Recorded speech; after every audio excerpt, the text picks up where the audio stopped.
Friends, कल के lecture में हमने distribution of factors of production देखा, जिसमें हमने देखा कि हमारे जो रिसोर्सेस है वो लिमिटेड है। तो उस टॉपिक को लेके आज हम एक दूसरे टॉपिक पे जाएंगे, मेथड्स ऑफ अलॉटिंग रिसोर्सेस। ठीक है, इसका मतलब ये कि जो हमारे पास रिसोर्स है उनको कैसे बांटा जाता है लोगों के बीच में। ठीक है, अभी यहाँ पे हर एक कंट्री की बात है कि कौन सी कंट्री कौन सी सिस्टम से अपने रिसोर्सेज को बांटती है। ठीक है, तो देखो, मेथड्स ऑफ अलॉटिंग और अलोकेशन ऑफ रिसोर्सेज। ठीक है, मतलब जो रिसोर्सेज है उनको अलॉट करना है, बांटना है। ठीक है, तो देखो, every nation tries to attain speedy economic development by making the best possible allocation of resources। हर एक नेशन ट्राई करता है कि उसका जो इकोनॉमिक डेवलपमेंट हो वो स्पीडी होना चाहिए, और उसकी वजह से वो ट्राई करते हैं कि जो अलोकेशन है वो बेस्ट में बेस्ट तरह से किया जा सके। ठीक है, किसी को भी अन्याय ना हो। ठीक है, मतलब बहुत ही जुडिशियली इसको बांटा जाता है रिसोर्सेज को। ठीक है, हर एक कंट्री के जो लोग होते हैं, वो वहाँ की जो गवर्नमेंट होती है वो यही सोचती है कि हमारा इकोनॉमिक डेवलपमेंट स्पीडी हो, और उसकी वजह से जो रिसोर्स का अलॉटमेंट करते हैं वो बहुत ही समझदारी से करते हैं। अभी ये जो अलॉटमेंट करने की जो मेथड्स है वो दो मेथड है, एक मार्केट मैकेनिज्म और दूसरी सोशलिस्ट मैकेनिज्म। इस लेक्चर में मैं आपको मार्केट मैकेनिज्म के बारे में पढ़ाऊंगा, नेक्स्ट लेक्चर में मैं आपको सोशलिस्ट सिस्टम के बारे में पढ़ाऊंगा। याद रखो, दोनों एक दूसरे से कंप्लीटली ऑपोजिट है। ठीक है, इसीलिए जो मार्केट मैकेनिज्म में पढ़ोगे उसका ऑपोजिट पूरा सोशलिस्ट सिस्टम में आने वाला है। ठीक है, both the systems are opposite to each other. By mingling both the systems, many other methods have developed। हाँ, अभी क्या हुआ कि मॉडर्न टाइम में ऐसा हुआ कि इन दोनों को मिक्स, अभी दोनों की कुछ लिमिटेशंस थी तो दोनों को मिक्स करना पड़ा ताकि एक दूसरे की लिमिटेशंस को दूर किया जा सके। ठीक है, तो दोनों को मिक्स करके, दोनों सिस्टम्स को मिंगल यानी कंबाइन करके एक नया सिस्टम भी लोग अभी बनाना शुरू कर चुके हैं। इंडिया में वही सिस्टम चल रहा है जिसको मिक्स्ड इकोनॉमी कहते हैं, जो हमारा लास्ट टॉपिक है इस चैप्टर का। ठीक है, सो अभी हम मार्केट मैकेनिज्म के बारे में पढ़ेंगे डिटेल में। यहाँ पे मार्केट मैकेनिज्म को मार्केट सिस्टम भी कहते हैं, इसीलिए मैंने यहाँ पे टाइटल वही दिया है। Nations like America, Japan, etc. have made their economic development through market system. Market system is also called capitalist system। ठीक है, कि जो अमेरिका है, जापान है, ऐसी सब कंट्रीज में मार्केट वाला सिस्टम चलता है। ठीक है, जिसको कैपिटलिस्ट सिस्टम भी कहते हैं। अभी मैं आपको बहुत ही नॉर्मल और बहुत ही सिंपल लैंग्वेज में पहले ये मार्केट सिस्टम क्या है वो आपको समझाता हूँ। देखो, जो नेशंस ऐसे हो कि जहां पे गवर्नमेंट मार्केट में इंटरफेयर ना करे, जिस रेट में आपको अपना प्रोडक्ट बेचना है उसमें बेचो, गवर्नमेंट कोई इंटरफेयर नहीं करेगी, कस्टमर को खुद समझ के डिसीजन करना है कि मुझे यहाँ से खरीदना है या वहां से। ठीक है, उसमें जो मार्केट है वो एक दूसरे के साथ जुड़ा हुआ नहीं होता। लाइक आप किसी मार्केट में गए और गवर्नमेंट ने रेट दे दिए कि इस सब्जी के रेट यही है। ठीक है, तो वो मार्केट एक जुड़ा हुआ है, सबके पास सेम रेट में ही आपको वो सब्जी मिलेगी। लेकिन मार्केट मार्केट सिस्टम में, ये जो अभी सिस्टम आप पढ़ रहे हो, उसमें क्या होता है कि जिसके पास जितनी ज्यादा कैपिटल होगी वो उतना ज्यादा प्रोडक्शन करेगा, उतनी ज्यादा क्वालिटी भी मेंटेन करेगा। ठीक है, तो वो अपना प्रोडक्ट जिस भी रेट में बेचेगा उसके ऊपर कोई भी रिस्ट्रिक्शंस नहीं होते। ठीक है, इसके लिए यहाँ पे कैपिटल डिपेंडेंट मार्केट होता है पूरा, जिसके पास जितनी ज्यादा कैपिटल उतना उसका बड़ा बिजनेस। ठीक है, इसकी वजह से इसको कैपिटलिस्ट सिस्टम भी कहते हैं। ठीक है, सपोज अगर आपके पास ज्यादा कैपिटल है तो आप अपना बिजनेस बड़ा करोगे, आप अपने प्रोडक्ट्स क्वालिटी इतनी बढ़ाओगे, ठीक है, कि आप जिस रेट में चाहो उसमें बेच सकते हो। लेकिन अगर उस चीज पे गवर्नमेंट का इंटरफेरेंस होगा तो आप नहीं कर सकते, और इसकी वजह से मार्केट सिस्टम में गवर्नमेंट का कोई इंटरफेरेंस नहीं होता, जिस भी रेट में बेचना हो उसमें बेच सकते हैं। सोशलिस्ट में उल्टा होगा। ठीक है, इसीलिए मैं यहाँ पे आपको थोड़ा थोड़ा सोशलिस्ट के बारे में भी समझाता रहूंगा। ठीक है, सोशलिस्ट में उल्टा होगा, वहां पे गवर्नमेंट इंटरफेयर करेगी चाहे आपकी कितनी भी कैपिटल हो, लेकिन यहाँ पे कैपिटलिस्ट सिस्टम है, मार्केट सिस्टम है, इसकी वजह से गवर्नमेंट का कोई इंटरफेरेंस नहीं है, इसीलिए इसको कैपिटलिस्ट सिस्टम कहते हैं। In this method, the process of resource allocation is done on the basis of profit score। ठीक है, यहाँ पे जो रिसोर्सेज को अलोकेट किया जाता है ना, यानी बांटा जाता है, तो वो प्रॉफिट के स्कोप पे बांटा जाता है। मतलब जिसका जितना ज्यादा प्रॉफिट होगा उसकी उतनी कैपिटल ज्यादा होगी और फ्यूचर में उसका प्रोडक्शन भी बढ़ेगा, तो ज्यादा से ज्यादा हिस्सा जिसके पास ज्यादा प्रॉफिट होगा उसी को कैपिटल मिलेगी।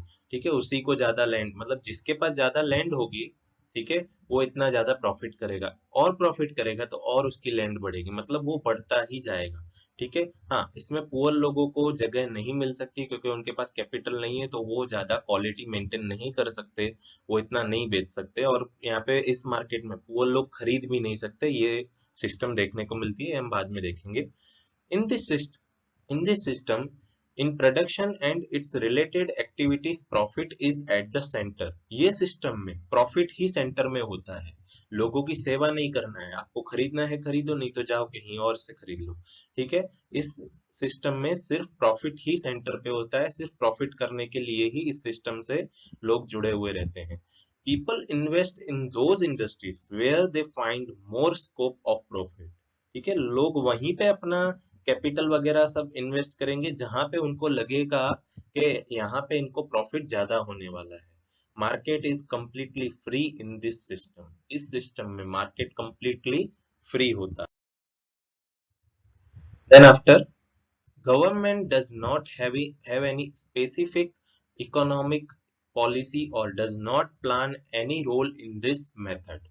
ठीक है, कि गवर्नमेंट कोई स्पेसिफिक इकोनॉमिक पॉलिसी इसके ऊपर अप्लाई नहीं करती कि ये बेचना है, ये नहीं बेचना, इसको इसी रेट में बेचना है। कोई गवर्नमेंट इसमें रोल प्ले नहीं करती। ठीक है, बिल्कुल फ्री है गवर्नमेंट से। Competition plays vital role in the market system. याद रखना, कंपटीशन इसमें बहुत ज्यादा होती है क्योंकि सबके पास अपनी अपनी कैपिटल है। सब सोचेंगे कि मेरा प्रोडक्ट सबसे ज्यादा बिके, इसलिए अपनी क्वालिटी इतनी बढ़ाएंगे। ठीक है, और इतनी सारी ऑफर्स भी प्रोवाइड करेंगे। In the competitive market the owner has to increase working capacity to the greatest extent in order to obtain maximum profit. ठीक है, और कॉम्पिटिटिव मार्केट होगा तो वहां पे सब एफर्ट करेंगे, बहुत सारी मेहनत करेंगे, इतना हार्ड वर्क करेंगे कि अपना जो प्रोडक्ट है वो सबसे ज्यादा प्रॉफिट करे। Because of their method, many new researches are done and new methods of production are created।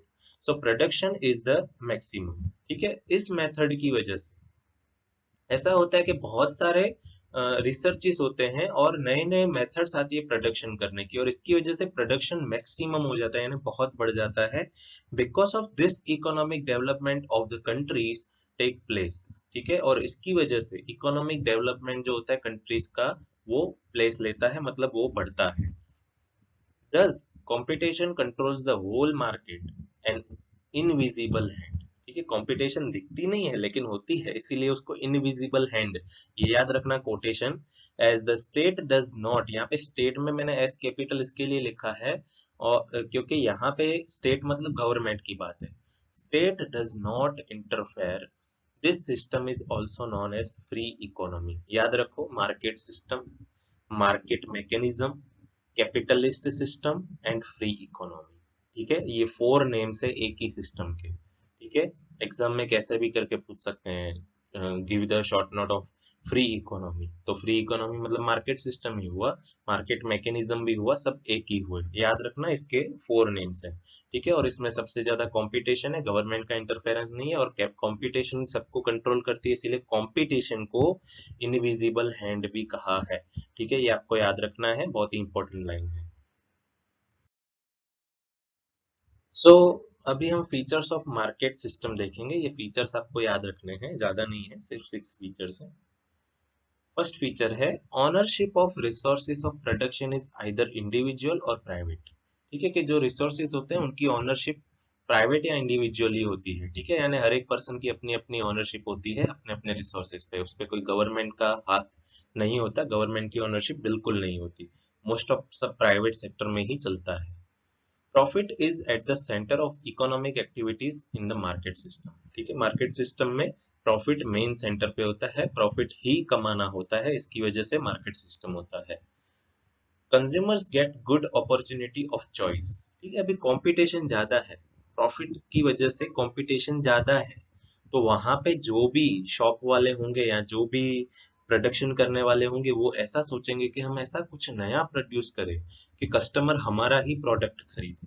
ठीक है। Even I am giving the lecture, मैं आपको जो लेक्चर दे रहा हूँ उसमें मैं ट्राई करूंगा कि सबसे बेस्ट मैं आपको लेक्चर दूं। क्यों? क्योंकि बहुत सारे कॉम्पिटिटर्स हैं। ठीक है। आप सिर्फ एक सर्च करोगे तो आपको हजारों लेक्चर्स मिल जाएंगे इसी टॉपिक पे।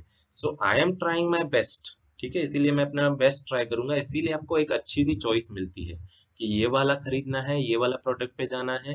ठीक है, तो consumers get good opportunity of choice. Government interference is not there in the system, और गवर्नमेंट का कोई इंटरफेरेंस इसमें नहीं होता, इसीलिए कोई प्रॉब्लम नहीं होता। Distribution of resources is based on profit. ठीक है, कि जो रिसोर्सेज होते हैं उनका जो डिस्ट्रीब्यूशन होता है वो कंप्लीटली प्रॉफिट के ऊपर बेस्ड होता है। ठीक है, मतलब जो जिसके पास ज्यादा प्रॉफिट होगा उसकी कैपिटल बढ़ती जाएगी और उसका जो रिसोर्सेज है वो भी बढ़ते जाएंगे। Sixth and last feature is economic decisions are taken while keeping price mechanism in mind। ठीक है, कि इकोनॉमिक डिसीजन जो लेते हैं ना उसमें भी जो प्राइस मैकेनिज्म है वही माइंड में रखते हैं। मतलब प्रॉफिट की बात है। ठीक है, प्राइस इस तरह से रखते हैं कि मतलब उनको प्रॉफिट हो, वो प्राइस मैकेनिज्म को माइंड में तो रखते ही है, उस तरह से वो इकोनॉमिक डिसीजंस लेते हैं। अभी ये जो मार्केट मैकेनिज्म है उसमें बेनिफिट्स क्या है, मतलब वो सिस्टम से क्या फायदा होता है, तो देखो, economic freedom of individual is protected in market system. ठीक है, कि हर एक इंसान को इकोनॉमिक फ्रीडम मिली हुई होती है। अभी क्या होता है कि अगर गवर्नमेंट का इंटरफेरेंस होगा तो कोई भी इंडस्ट्री आपको स्टार्ट करनी है तो गवर्नमेंट की परमिशन लो। ठीक है, और कोई भी गवर्नमेंट काम बहुत फास्ट नहीं होता, बहुत ही स्लो प्रोसेस होती है गवर्नमेंट की। इसमें गवर्नमेंट का इंटरफेरेंस ही नहीं है। ठीक है, तो गवर्नमेंट भी मुक्त है और जो इंडिविजुअल है यानी जो पर्सन है जिसको बिजनेस या कुछ भी स्टार्ट करना है इंडस्ट्री, वो भी एकदम फ्री है, इसीलिए इकोनॉमिक फ्रीडम देखने को मिलती है। Resources of production are utilized to the greatest extent and efficiently। ठीक है, कि जो रिसोर्सेज होते हैं प्रोडक्शन के वो ग्रेटेस्ट एक्सटेंट पे यूज किए जाते हैं। मतलब एक रिसोर्स हो तो उसका कंप्लीटली यूज करेंगे। चलो लेबर एक रिसोर्स है सपोज, ठीक है, मैन मेड रिसोर्स हुआ। लेबर जो रिसोर्स है, ठीक है, वो इतना काम कराएंगे लेबर में से और इतना एफिशिएंटली काम कराएंगे कि सबसे ज्यादा से ज्यादा एक लेबर का यूज हो।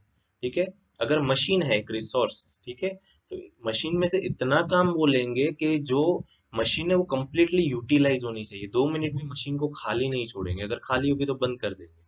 ठीक है, तो रिसोर्सेज का कंप्लीटली यूज होता है, कंप्लीटली यूटिलाइज किया जाता है, उनको फ्री नहीं रखा जाता, मतलब बहुत ही इफिशिएंटली वर्क होता है उसमें। एबंडेंट प्रोडक्शन में बी डन, प्रोडक्शन तो बहुत ज्यादा होता है। अभी प्रोडक्शन बढ़ेगा, जीडीपी बढ़ेगा, जिसकी वजह से इकोनॉमिक डेवलपमेंट भी बढ़ेगा। New explorations keep on taking place continuously in economy. As a result, economic development becomes faster. नए नए एक्सप्लोरेशंस आते हैं। ठीक है, इकोनॉमी के अंदर नए नए एक्सप्लोरेशंस आते हैं, न्यू न्यू टेक्नोलॉजी आती है, जिसकी वजह से इकोनॉमिक डेवलपमेंट बहुत ही फास्ट होता है। Quality of things improve because of competition. ठीक है, कंपटीशन की वजह से जो थिंग्स होती है, जो भी चीजें आप खरीदते हो, उनकी क्वालिटी बहुत ही ज्यादा अच्छी होती है। ठीक है, नाउ अभी हर एक चीज के दो पहलू होते हैं। ठीक है, बेनिफिट्स देखा, तो अभी लिमिटेशंस भी होगी।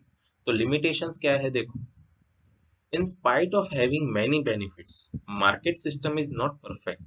There are many disadvantages and limitations of it, which are as follows. Because of keeping profit in the center of production, commodities are produced in more quality and production of luxurious commodities of basic requirement is neglected or reduced। ठीक है, अभी क्या होता है कि profit centre पे है, तो प्रॉफिट की वजह से जो कॉमोडिटीज यानी जो चीजें बनती है नॉर्मल यूज में, वो बहुत ही ज्यादा क्वालिटी में बनती है और लग्जरियस कॉमोडिटीज बहुत ज्यादा बनती है, जिसकी वजह से जो बेसिक रिक्वायरमेंट है उसको नेग्लेक्ट किया जाता है, रिड्यूस किया जाता है। अभी इसका मतलब क्या, मैं आपको समझाऊं सिंपल लैंग्वेज में, कि प्रॉफिट ज्यादा होगा वो सोच के कोई भी इंसान महंगी महंगी चीजें बनाएगा। ठीक है, अगर मैं खाने की बात करूं तो नॉर्मल खाना नहीं बनाएंगे, बहुत ही हाई टाइप की डिशेस बनाएंगे। ठीक है, जो बहुत ही ज्यादा प्राइस में बिकेगी। अभी जो नॉर्मल मीडियम टाइप का इंसान होगा या जो पुअर होगा, तो वो तो इतना महंगा नहीं खरीद पाएगा, इसलिए उसकी बेसिक रिक्वायरमेंट्स नेग्लेक्ट की गई, रिड्यूस की गई, ऐसा कहा जाता है। जिसकी वजह से पुअर सोसाइटी जो है उसको बहुत ही सहना पड़ता है, वो इस मार्केट में नहीं टिक सकते। Because of lack of policy related to the role of state, natural resources are wasted। ठीक है, कि अभी इसमें क्या है, गवर्नमेंट का कोई इंटरफेरेंस नहीं है, तो जो इंडस्ट्रियल सेक्टर्स होते हैं वो नेचुरल रिसोर्सेज को भारी मात्रा में वेस्ट करते हैं, यानी जमीन है पेड़ काट देते हैं। ठीक है, ये तो क्या है कि वहां पे पेड़ों को काटना मतलब उसके ऊपर रिस्ट्रिक्शंस है, इसके लिए वो नहीं काटते। बाकी अगर वो रिस्ट्रिक्शंस नहीं होते तो वो नेचुरल रिसोर्सेज का वैसे भी बहुत ज्यादा वेस्ट करते हैं। ठीक है, due to lack of knowledge and ignorance about the market, consumers are exploited। कई बार मार्केट सिस्टम में गवर्नमेंट का कोई इंटरफेरेंस नहीं है, तो कई बार कंज्यूमर्स को मतलब एक्सप्लॉइट किया जाता है, उनका शोषण किया जाता है। मतलब उनको पता नहीं चलता, कोई नॉलेज नहीं होता कि ये जो प्रोडक्ट है इसका प्राइस क्या होना चाहिए।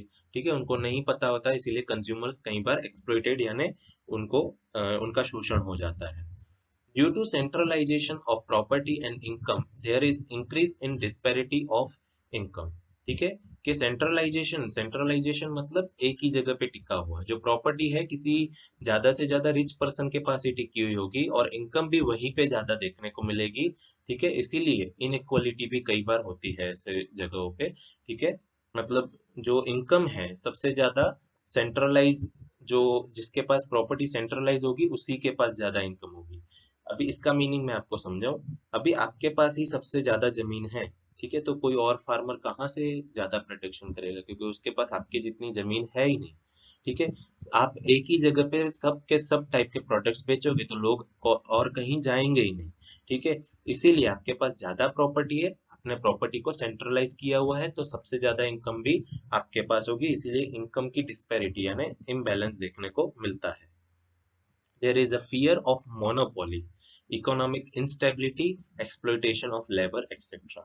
इन चीजों का हमेशा डर रहता है। तो मोनोपोली यानी किसी चीज पे खुद का हक जमाना, ठीक है, कि और कहीं मिलेगी नहीं, सिर्फ मेरे पास ही मिलेगी, उसको मोनोपोली बोलते हैं। इकोनॉमिक इंस्टेबिलिटी, ठीक है, मतलब इकोनॉमिक जो है वो उसमें इंस्टेबिलिटी देखने को मिलती है, कहीं बहुत ज्यादा रिच लोग तो कहीं बहुत पुअर लोग। एक्सप्लॉइटेशन ऑफ लेबर, ठीक है, जो लेबर है उनको बहुत ही उनको शोषण किया जाता है, 12-12 घंटे उनको काम कराया जाता है। ठीक है, तो उनका एक्सप्लॉइटेशन भी होता है, ये सब चीजें इसकी लिमिटेशंस है। तो आज के लेक्चर में इतना ही। आई नो आज का लेक्चर बहुत ही लेंदी हो गया, ठीक है, लेकिन बहुत ही इंपॉर्टेंट टॉपिक है और ये पढ़ना ही पड़ेगा आपको। नेक्स्ट लेक्चर में हम सोशलिस्ट सिस्टम देखेंगे। सोशलिस्ट सिस्टम का जब मैं वीडियो अपलोड करूं उससे पहले एक बार, 2 बार या 3 बार, जितनी बार आप चाहो इस वीडियो को देख लेना, ताकि ये वीडियो आपके माइंड में होना चाहिए। जब भी सोशलिस्ट सिस्टम को देखो तब आपको इसको को रिलेट करना है, उसका इसका ऑपोजिट करते जाना है। ठीक है, thank you so much friends for watching this video. जय हिंद।